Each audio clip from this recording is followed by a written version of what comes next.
First off, I'd like to thank everybody for being here. My name is Mayor Dan Rizzo, and I just want to say a few brief introductory remarks before we get to the crux of why we're here. Senator Warren, Senator Markey, Senator Petroselli, Representative Vincent, Sheriff Tompkins, members of the City Council and School Committee, department heads in attendance, distinguished guests, ladies and gentlemen.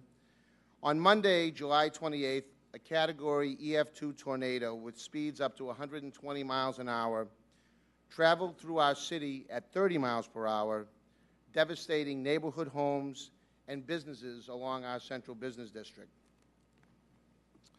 At the outset, I want to thank the American Red Cross, the State Police, MEMA, Massport, the DCR, our State Fire Marshal, the Revere Fire and Police Departments, as well as Revere Inspectional Services and Public Works for their truly heroic efforts over these past few days.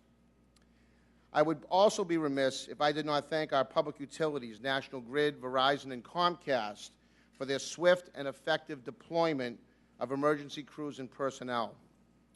I especially want to thank the countless and nameless citizens of Revere who have pitched in, helping their friends, family, neighbors, and even complete strangers who were impacted by this horrific storm. I want to thank my colleagues, mayors and managers from surrounding cities and towns, too many to mention, but their generosity in offering help from their respective public safety, public works, and inspectional service departments meant more to me and our city than they could ever imagine. It should also be noted that within hours of the storm, virtually every member of our state and federal delegation, Senators Warren and Markey, Congresswoman Clark, Speaker DeLeo, Senator Petroselli, and Representative Vincent, were either here in person or communicating with my office by way of staffing or over the telephone. Governor Patrick was here to tour our city just hours after the tornado hit, and his cabinet secretaries were in contact with me directly to see how they could help, including a site visit from Housing and Economic Development Director, Secretary Greg Bielecki. I am convinced that had it not been for this cooperation and coordination, the response, the cleanup, and the continued recovery effort would not have been anywhere near as effective as it has been. As I reflect back to Monday, and after I went home that night, I couldn't stop but think about a conversation that I had shortly after I was elected mayor back in 2011 with the mayor of Tuscaloosa, Alabama, Mayor Walter Maddox. And I was at the Kennedy School of Government at a symposium for newly elected mayors, and we were talking about managing in a crisis. And some of you may remember back in 2011, Tuscaloosa, Alabama was devastated by a tornado, and he had said to me at that time, as a relatively new mayor himself, what it felt like to be fielding questions such as, where do we put the bodies? We've run out of space. We have nowhere else to put bodies. And he had to come up with decisions like that. And I am just so grateful that, given the fact that this storm hit us at 9:30 in the morning on a Monday, that not only did we not have any fatalities, but we had no serious injuries. It is completely a miracle. And while I have said more than a few prayers of thanks for that, we are still left with a devastating gash 1/4 mile wide and 2 miles long through the heart of our city. Dozens of families have lost their homes and businesses, while others have suffered extensive property damage. Total damage is estimated to be in the many millions of dollars. Unfortunately, as is the case in many catastrophes, many of these costs that are being incurred by victims will not be reimbursable by private insurance. It's amazing to me how, in spite of the challenges that many of our residents are facing and will continue to face, that their spirit and their optimism has not been compromised. Like they did back in the blizzard of '78, they are looking out for each other and seemingly taking it in stride. The Red Cross was here manning a temporary shelter that we had set up at the Rumney Marsh Middle School on Monday. And by 9 p.m., fortunately, not one person took advantage of those accommodations. Presumably, they found shelter with family or friends. And so at about 9 o'clock that night, members of the Red Cross deployed into the most impacted neighborhoods. And the report I got the next day when I was having a conversation with them was that they could not believe the support that our neighbors had and the help that they were giving each other throughout this whole process. It was amazing to them, just the level of support and the comfort that they were giving one another. It really made me feel so good as mayor of the city to know that our residents stood side by side. It really made my job all that much easier.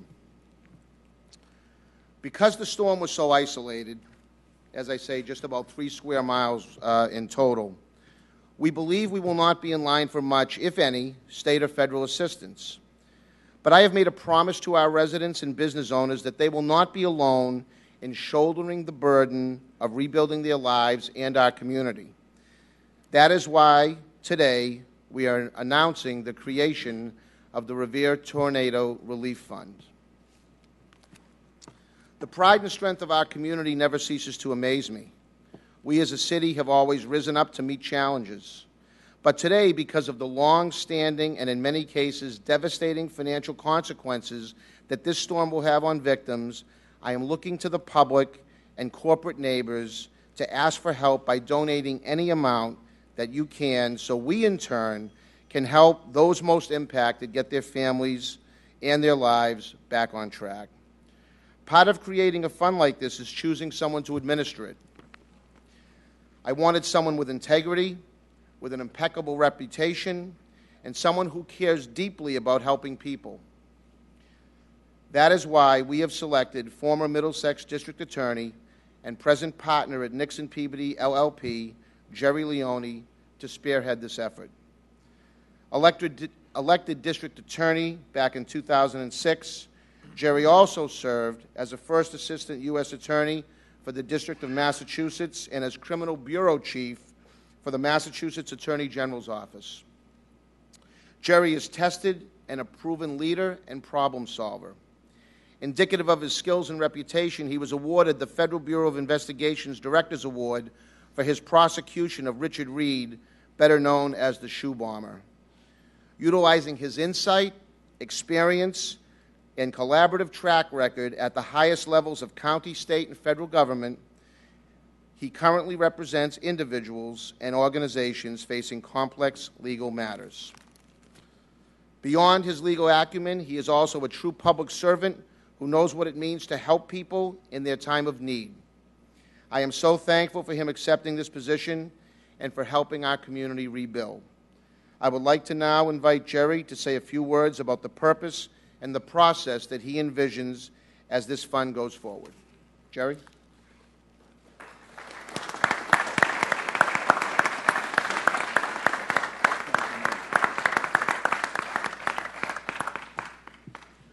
Thank you, Mayor. I want to thank the Mayor particularly for enlisting me to help this team. I've been protecting, serving people, and helping people for a 20-year career in government, and this is a welcome assignment. And I thank you for the trust, faith, and confidence you've placed in me, Mayor. I particularly want to thank Senator Petrocelli for being here, and specifically and specially want to thank Senators Warren and Markey, who I know flew back here just to be with us this morning. There's a purpose, there's a mission, and there's a goal that are involved with the Relief Fund. Our purpose is to provide timely and effective service, help, and aid and funding to people who have unmet needs here in the community of Revere. Unmet needs in the short term, and then we will take up long-term needs as we go along. The goals: timeliness, efficiency, and a focused approach to getting done what we need to get done on behalf of this community. Open and constant communication and transparency will be very important because we're dealing with people who are giving from their heart. And it's very important that they know what we're doing and how we're doing it as we go along. Accountability and flexibility will be important. We need to maximize the amount of resources and funds that we can get into this community and minimize the costs around administration and operation. Lastly, what's our mission? Obviously, to establish the fund and the purpose for the fund.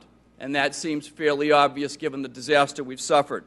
But to establish a framework, a system, and a process will be extremely important as we go along.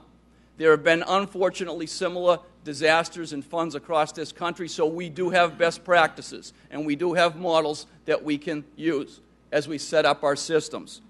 We need to establish criteria for the qualification and receipt of money and aid to determine who the applicants are and who the qualifiers are. Evaluate those applications, identify, notify, and then reach out to everybody who's qualified to get unmet need fund and money. We'll conduct meetings, we'll conduct hearings as appropriate to listen and be a listener to this community. We'll then determine compensation, amounts, and distribute those funds, the relief and aid, as we deem appropriate. Again, timeliness, integrity, efficiency, all watchwords for what we attempt to do here. And I'm proud to be part of the core team. And again, thank you, Mayor, for making me part of your team. Thank you all for being here to promote this. Thank you.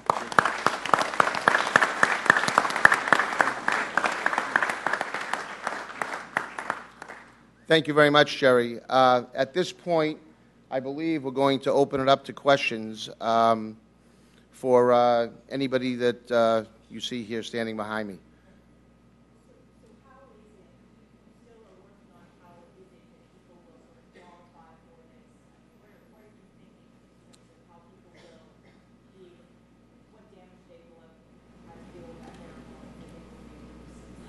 Right, so a lot of people right now, fortunately, have private insurance. But there will be situations where people are either underinsured.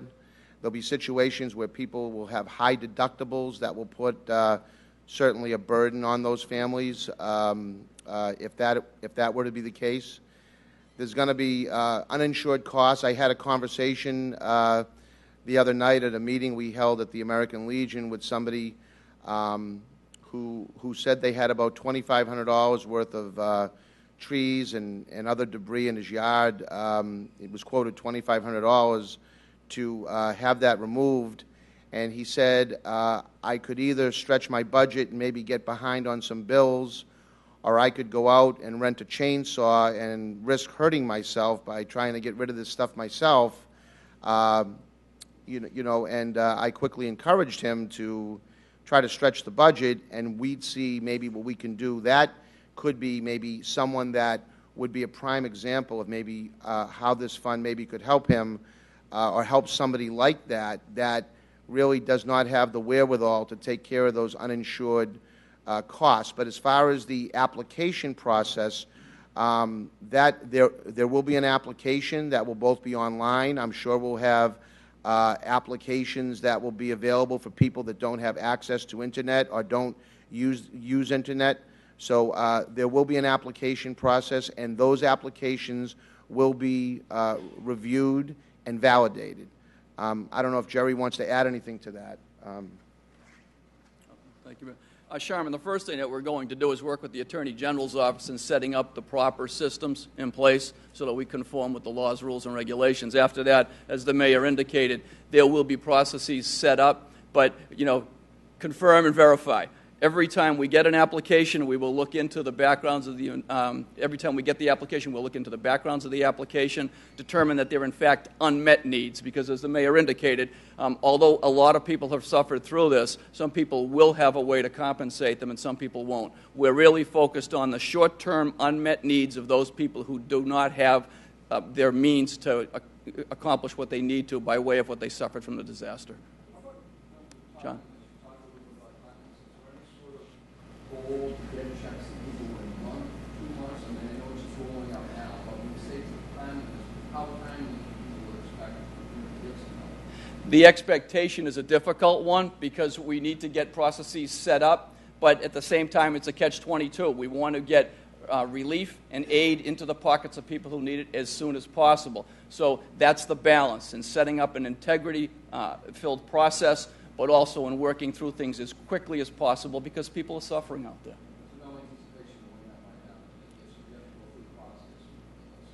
Right. I mean, we're probably talking days to weeks, not months, but it'll be determined by the process and the process being filled with integrity and being ensured that where that money's going is where the donors intended to.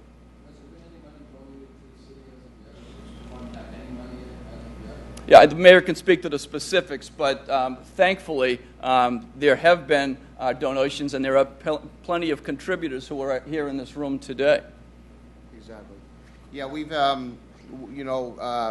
people have been proactive in contacting our city to see how they can help, and we've received commitments already that, I think the figure right now is approaching $100,000. So people have really stepped up, and our goal, obviously, because we know that those needs are probably going to far exceed that number. So our goal, obviously, is to encourage people to try to help out however they can. And certainly, as Jerry alluded to, we don't want to drag our feet on this. I mean, we have people right now that have immediate needs. The other day, I was speaking to somebody over at the tent across the way at the American Legion lawn. We had somebody break down in tears just because they were given a toothbrush. So we know that there are immediate needs that need to be met, and we don't want to drag our feet at all on this. But we want to make sure that any funding, if people are going to be generous enough and nice enough to try to help out people, we want to make sure it winds up in the hands of people who absolutely need it.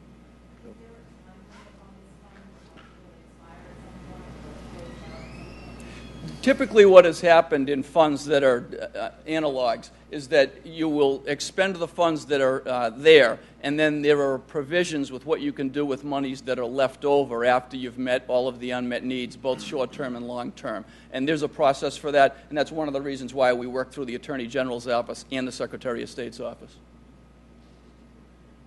Yes, sir. Mayor, I concur with your analysis of the population. Working with the elderly is the area of agency director. People being forced to help their elderly neighbors is a tremendous show of concern. The one concern left is the senior center having been closed with the air conditioner ripped off the roof. And I urge you to try to get that back to function as soon as possible. I know the building is anxious about that, but get the seniors ways to work out. Thank you. So the question was about our senior center being damaged and impacted as a result of the tornado, and we have had our senior center closed since Monday. I mean, obviously, we're not going to open any public building until we know it's absolutely safe to do so. And so, fortunately, that building would fall under the city's insurance, and we have an adjuster that's out looking at all of our public buildings, and believe me, as soon as we can get that claim adjusted and get a contractor in there to fix it, we absolutely will.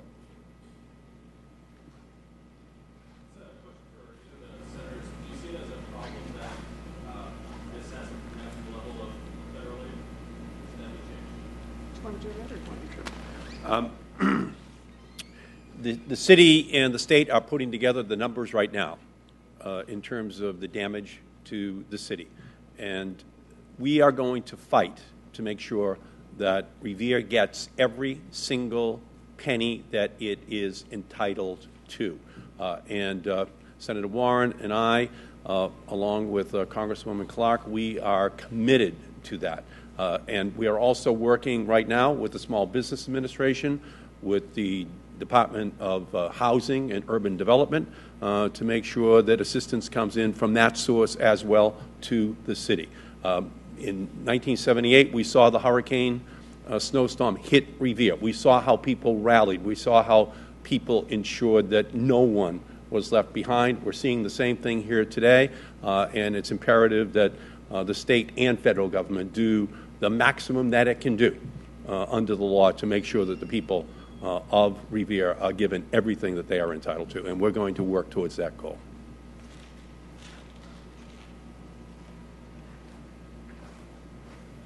Any further questions?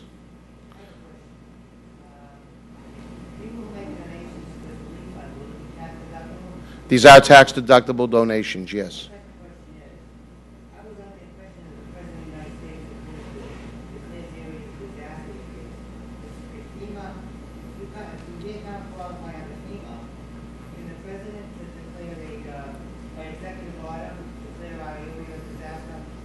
So that's something I would have to defer to the senators on, but, you know, as Senator Markey just alluded to, I have every confidence that Senator Markey and Senator Warren and Congresswoman Clark are going to do all they can. I mean, we're very fortunate to have a very talented and hardworking federal delegation. I mean, just as I say, they were in communication with me an hour after the storm hit.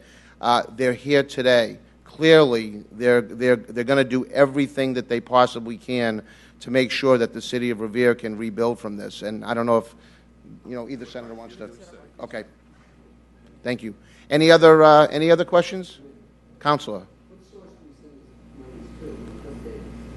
So you can go to the website. The website is reveretornadorelief.org. reveretornadorelief.org, and from there it will give you the different ways you can contribute. You know, obviously, you know, all those mechanisms are there. We're encouraging people. I'm very grateful. I guess I should mention, somebody did allude to the fact that we have some of our donors here with us today, and I'm extremely grateful for your support in helping us launch this fund. It's going to help literally dozens of families, and I think we've got well over 100 pieces of property that have suffered significant damage. So your contributions are going to go a long way in helping our residents and business owners that suffered as a result of this unexpected tornado.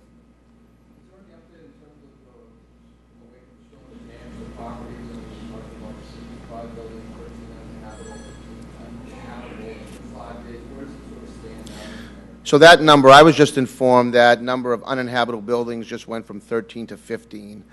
You know, I know it's been 5 days, and you know, but the assessment is still ongoing, and we won't know. You know, obviously we have an adjuster, an adjusting firm that's helping us out with respect to public property. Individual homeowners and business owners are all working with their own public adjusters or adjusters from the various insurance companies. And, you know, we'll know more, I think, as these numbers start to accumulate. You know, it's just too early right now in the process to put a dollar figure on it. But safe to say, it's in the many millions of dollars for sure.